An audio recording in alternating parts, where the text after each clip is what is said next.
Madame, Monsieur, bonsoir. Comme chaque vendredi, Question d'actu prend le temps de ralentir, de respirer et de s'arrêter sur les mots qui ont marqué la semaine. Car dans l'actualité, certains mots, certaines phrases frappent plus fort que d'autres. Elles déclenchent des polémiques, révèlent des problèmes ou des orientations stratégiques, voire lancent des alertes. Ce soir, nous mettons ces déclarations sous la loupe et pour lire entre les lignes, je reçois deux observateurs aguerris qui vont passer au crible les verbatims les plus marquants cette semaine, soit au niveau national comme international. Bonsoir Boutaina Ben Salem. Bonsoir. Je rappelle que vous êtes professeur d'histoire en sciences politiques. Bienvenue à vous encore une fois sur ce plateau. Merci beaucoup. Nous avons avec nous aussi un autre académicien, un professeur universitaire. Il est spécialiste des politiques éducatives, professeur Mohamed Gdira. Bonsoir. Bonsoir, merci de m'avoir convié à ce débat. Merci à vous d'avoir accepté notre invitation et c'est toujours un plaisir de vous accueillir sur ce plateau, professeur Gdira. Alors, au menu ce soir, du Parlement marocain d'abord, avec cette formule choc et deux déclarations, bon, une au Parlement et l'autre en dehors du Parlement, pour le moins avec un point commun, pour le moins déplacé, et qui pose la question de l'éthique politique, de l'enseignement supérieur. Cela vous concerne, madame, monsieur, un constat sévère sur un système face à des contraintes majeures. De la justice, c'est une piste sensible sur la responsabilité pénale des parents et des enseignants. Et enfin, à l'international, de l'ONU, avec l'avertissement crucial du secrétaire général de l'ONU sur un risque de confrontation militaire impossible, selon ses mots, dans le sud asiatique. Mais on commence d'abord par l'actualité nationale. La séance des questions orales du lundi 5 mai à la Chambre des représentants a dégénéré en altercation entre Mohamed Ouzine et des députés istiqlaliens. Mohamed Ouzine qui présidait les débats. Je rappelle que c'est le secrétaire général du mouvement populaire. Et cette phrase choc, regardez-moi, c'est spécimen.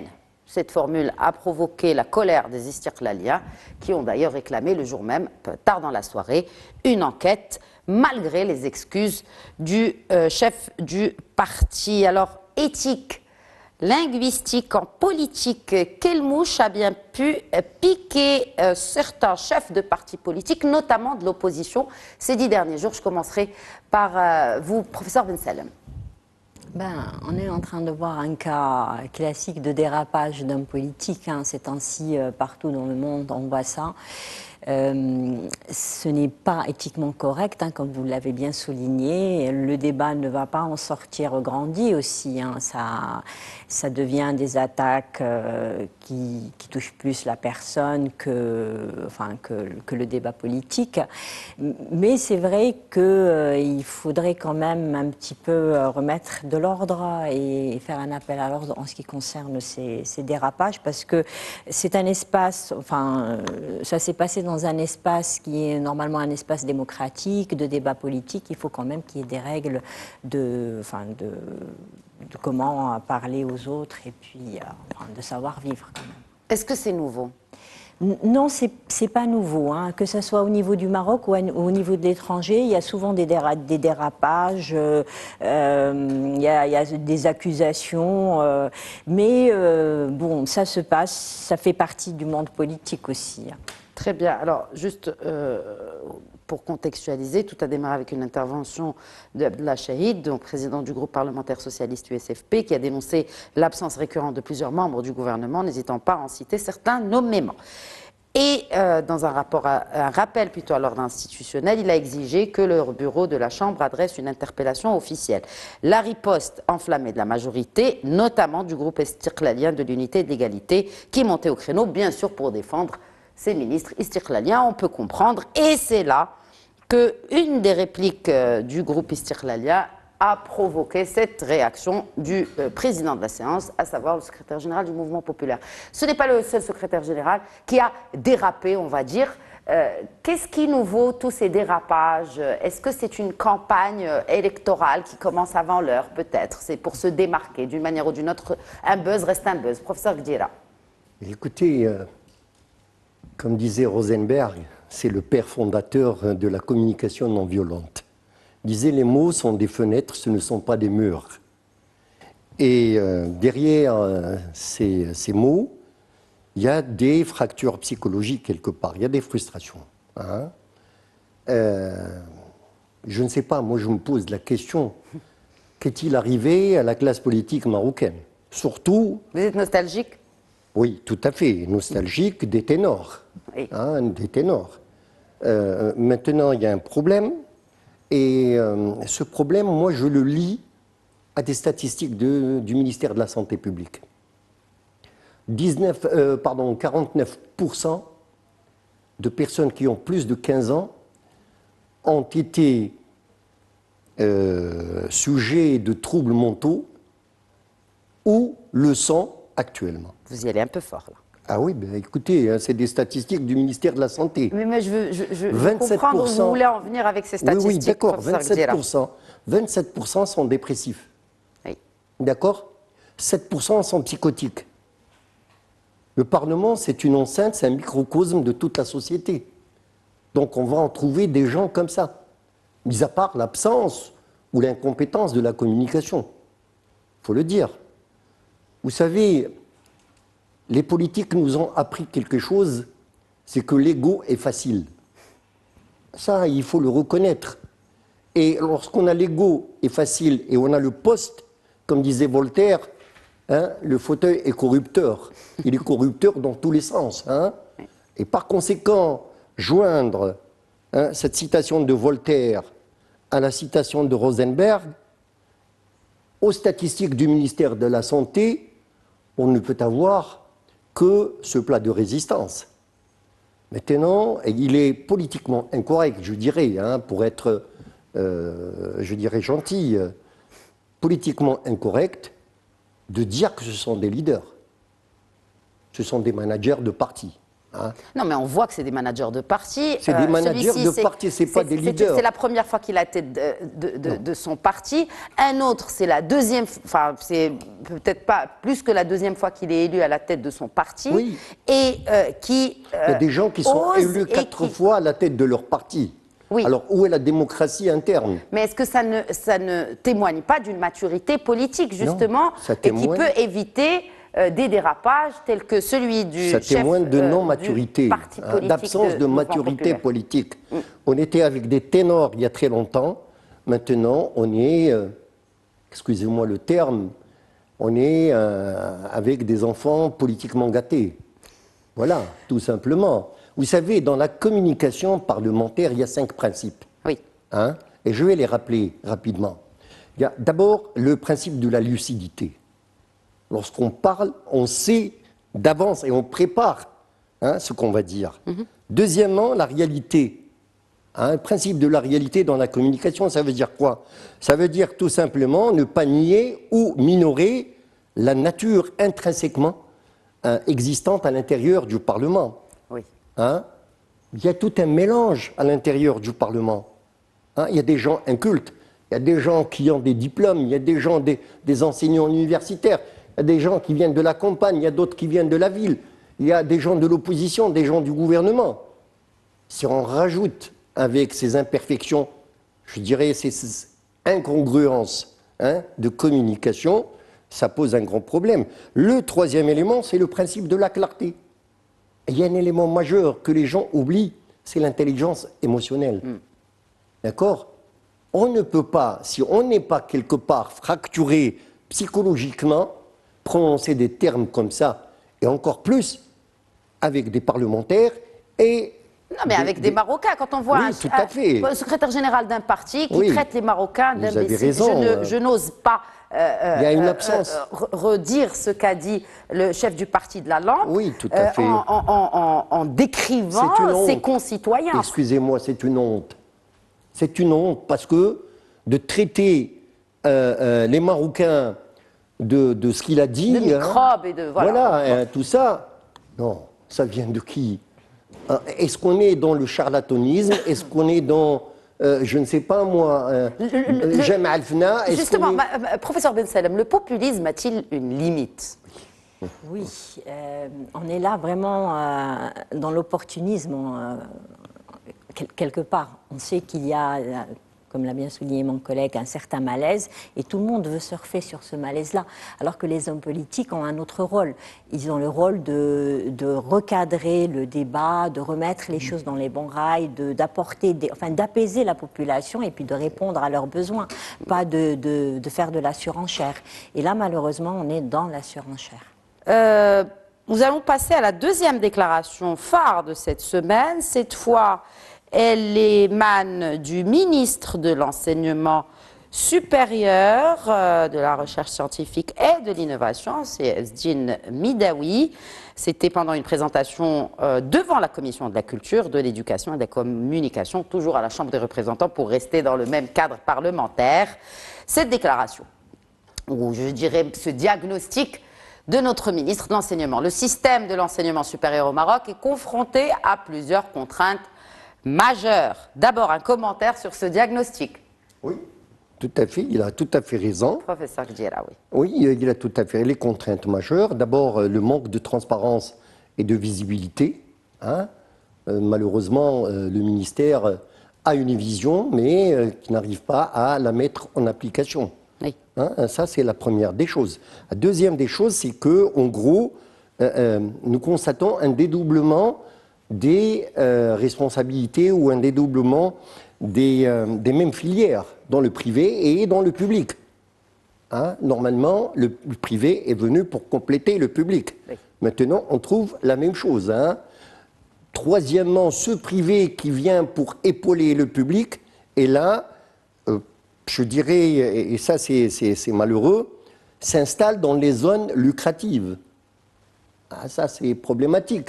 Zone géographique, vous voulez dire? Oui, oui, oui. Les zones géographiques lucratives. Tanger, Casablanca. Tout à fait. Il y a un axe déterminé ou une zone déterminée où ce privé s'implante. Nous avons des instances de gouvernance non fonctionnelles. C'est ce qu'a dit le ministre aussi. Oui, mais il a tout à fait raison. J'adhère à ce qu'il a dit. Hein. Très bien. Ah, écoutez, madame, est-ce que vous imaginez un conseil d'université avec 100 personnes, 110 personnes, avec un programme, enfin une réunion qui n'est jamais bouclée. On reporte à chaque fois, on reporte. Mais c'est pas possible. Comment débattre? On va donner 1 minute à chacun. Ça fait 100 minutes. Il y a des réponses. Il y a des choses qui sont redites, etc. Donc les organes, il y a une sclérose dans les organes de gouvernance. Et ça, je l'ai dit de l'époque de ces Khalid Zarwali. C'est un problème. Qui impacte l'efficacité du système de gouvernance. Qu'est-ce qui impacte l'efficacité du système de gouvernance? D'abord le nombre, le sureffectif, les points de vue. Généralement, il faut qu'il y ait des personnes désignées un effectif très très peu et des gens élus. Par exemple, un qui va représenter les professeurs assistants, un les maîtres de conférences ou les professeurs habilités, un professeur de l'enseignement supérieur. Là, on peut débattre à 16, et ça c'était la proposition de Khalid Zarwali, hein, avoir un conseil d'université à 16 personnes maximum pour pouvoir débattre. Maintenant, nous avons des plannings ouverts toute l'année, ça pose un grand problème. Je peux citer autre chose. J'aimerais bien faire réagir, professeur Ben Salem, déjà d'abord sur premier volet, sur la gouvernance, et aussi vous faire réagir sur l'autre déclaration sur tout simplement la concentration de la surpopulation de nos universités marocaines. Effectivement, moi je suis parfaitement d'accord avec mon collègue. Il y a vraiment un mécanisme interne qui fait que les décisions ne sont pas prises. Et c'est un mécanisme qui est un petit peu momifié. Hein. Ça devient un peu comme des circuits pour certaines personnes et les décisions ne sont pas prises. Et l'université, elle perd son efficacité, ce qui est tout à fait normal. Mais c'est vrai que le ministre est très conscient des choses. Hein. Son rapport, je pense que tout le monde, enfin les enseignants y adhèrent. Mais il y a aussi autre chose. Il y a des problèmes, mais tout le monde a sa part dans ces problèmes-là. C'est pas des choses que, c'est pas simplement le système ou le mécanisme. Tout le monde porte une part de responsabilité dans ce qui se passe. Mais il y a quelque chose de positif au Maroc et que j'ai toujours défendu, c'est le fait que l'enseignement supérieur est gratuit. Ça, c'est quelque chose qui a vraiment porté plusieurs générations marocaines, qui a fait que la société a avancé. Mais à l'époque, est-ce que les universités étaient aussi surpeuplées? Parce que là, regardez les chiffres. Aucune institution universitaire ne compte moins de 80 000 étudiants inscrits. Certaines atteignent jusqu'à 170 000 étudiants. Fin de citation du ministre de l'Enseignement supérieur. Mais à l'époque où il y avait justement cette élite qui sortait de nos universités, est-ce qu'il y en avait autant d'étudiants? Non, il n'y en avait pas autant. Sur les bancs de l'université? Non, absolument, il n'y en avait pas autant. Mais c'est vrai aussi que statiquement, on n'a pas assez d'universités, il faut le dire. Même si, bon, il y a une politique qui fait qu'on est en train d'ouvrir plusieurs universités dans plusieurs régions, mais ce n'est pas suffisant. Il n'y a pas assez d'enseignants aussi. Il n'y a pas assez d'administratifs. C'est-à-dire qu'il y a encore beaucoup d'efforts à faire dans ce sens-là. Alors, il a signalé que les structures organisationnelles, vous l'avez dit tout à l'heure, sont obsolètes aujourd'hui. Tout à fait. Il n'y a pas de communication entre le ministère et les universités, c'est-à-dire un système d'information global et intégré, pour reprendre les termes exacts du ministre, qui relie le ministère aux universités, et que les dispositions de la loi cadre 51-17 sont tout aussi obsolètes. Non, pas obsolètes, ils n'ont pas été respectés. Ils ne sont pas obsolètes. Vous savez, en tout cas, lui, oui, il le dit. Hein. Moi, je ne partage pas cette idée avec lui. Oui. Il y a un problème aujourd'hui. D'abord, il y a un problème de recrutement. Hein, il faut le reconnaître. Il y a une insuffisance de recrutement. Il y a un malaise dans la manière de recruter les professeurs. Hein. Il y a, comme l'a dit ma collègue, hein, il y a un problème des administrations. Les administrations ne suivent pas du tout. Il y a un problème des curricula. Oui. Il y a un problème de la pédagogie universitaire. Il y a un problème des cul-de-sac. C'est-à-dire, les gens sont démotivés, quelque part les étudiants sont démotivés parce qu'ils savent qu'en ayant une licence, par exemple, c'est la voie cul-de-sac. Est-ce qu'ils ne sont pas démotivés aussi parce qu'ils seraient nostalgiques de la qualité aussi des professeurs qui ont peut-être enseigné avant qu'eux n'arrivent sur les bancs de l'université? Tout à fait, je suis entier. C'est pour ça que j'ai dit que c'est un problème de recrutement d'enseignants. Quelle est la solution? La solution, c'est le diagnostic, on le connaît, on l'a traité avec vous-même et d'autres spécialistes sur ce même plateau. Oui, tout à fait.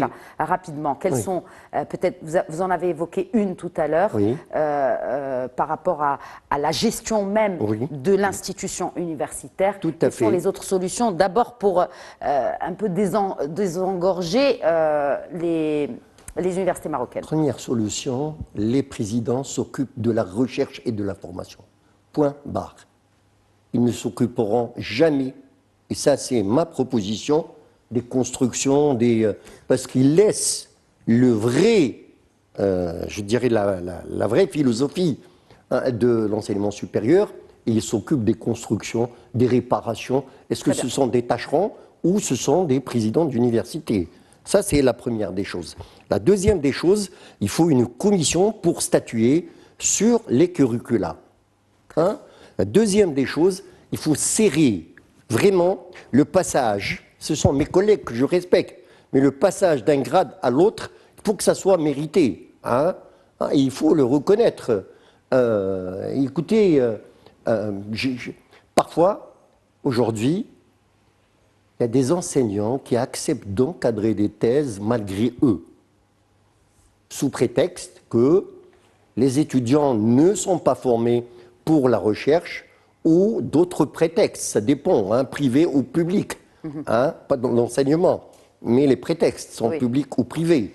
Et là, si vous permettez, il y a une incompétence managériale. Il faut le reconnaître. Nous n'avons pas de manager.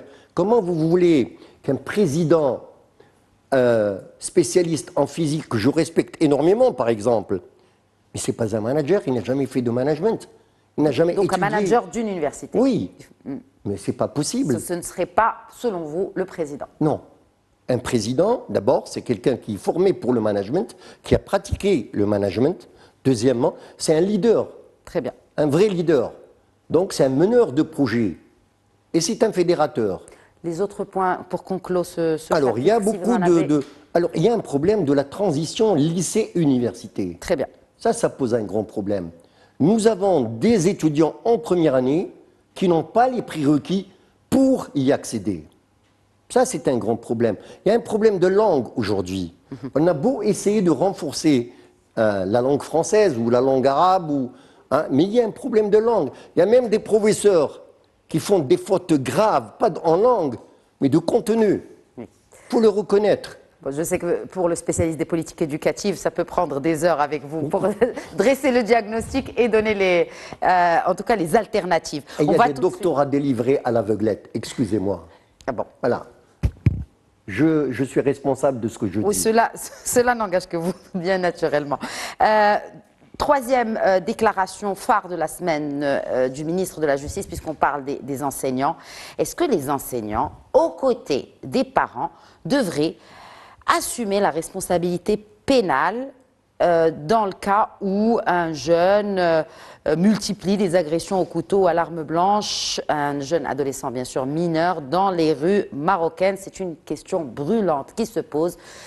Le gouvernement pourrait envisager d'introduire des dispositions législatives visant à établir une responsabilité pénale des parents et des enseignants pour les actes délictueux commis par des mineurs. Dixit Ablatif Ouhbi, réaction, professeur Ben Salem. Je ne comprends pas du tout cette déclaration parce qu'elle est contre vraiment les principes du droit pénal. Le droit pénal, c'est quoi? C'est un droit dont l'objectif est de dissuader les récidivistes ou les personnes de faire un crime, mais la personne, elle est responsable de ce qu'elle fait elle-même. On ne peut pas porter la responsabilité à quelqu'un d'autre. Ce n'est pas possible. Et si on le fait pour les enseignants, pour les parents, déjà pour les enseignants et les parents, il y a la responsabilité pas pénale. Et il y a la responsabilité civile, c'est une responsabilité qui est financière. Bon, si quelque chose se passe, par exemple, à l'enceinte de l'école, l'école est responsable de ça, et puis les parents sont aussi responsables si l'enfant est majeur.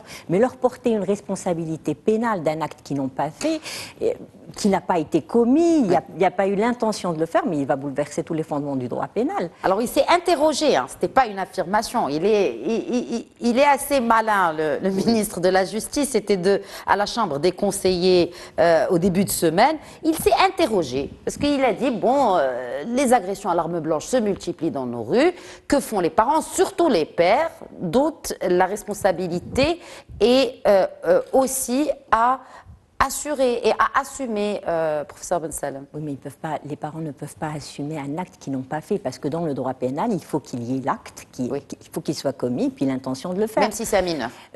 Même si c'est un mineur. Oui. Et il y a la tentative aussi de l'acte. Oui. Alors vous avez un parent, si je donne juste un exemple, qui est dans son travail et son fils commet un crime, et puis vous venez vous l'inculper de quelque chose qu'il n'a pas fait, mais ça n'a aucun sens, ni moral. Et puis il faut entendre les amendes, ça va de 500 000 dirhams à 1 million de dirhams. C'est ça les chiffres qu'il y a. Il peut augmenter la peine, effectivement, ou la diminuer, mais il ne peut pas porter la responsabilité d'un acte à quelqu'un d'autre. Réaction, professeur Gdira. Il y a un grand problème. Oui. D'abord, l'éducation, c'est la famille. Oui, mais quand on a un ministère qui porte le nom, ministère de l'Éducation, donc du coup les parents, ils se disent, c'est l'école qui va éduquer les enfants. L'éducation, c'est la famille. La formation, c'est l'école. En théorie. En théorie. Il y a une complémentarité quelque part. C'est-à-dire que l'école vient compléter les fondations. Maintenant, il y a un problème. Si vous faites responsabiliser un professeur au lycée, je ne sais pas... Qu'est-ce qu'il a fait, ce professeur? Oui. J'ai l'impression qu'il y a des phrases lapidaires qui tombent comme ça. Est-ce qu'on a déjà étudié? Voilà, des interrogations, excusez-moi, qui sont parachutées. On ne sait pas pourquoi. Quelle est l'infraction commise par le professeur? Quelle est la part du professeur dans l'infraction? Et du père. Bon, c'était surtout les parents qui étaient pointés du doigt. On peut dire qu'il y a une responsabilité partielle des parents.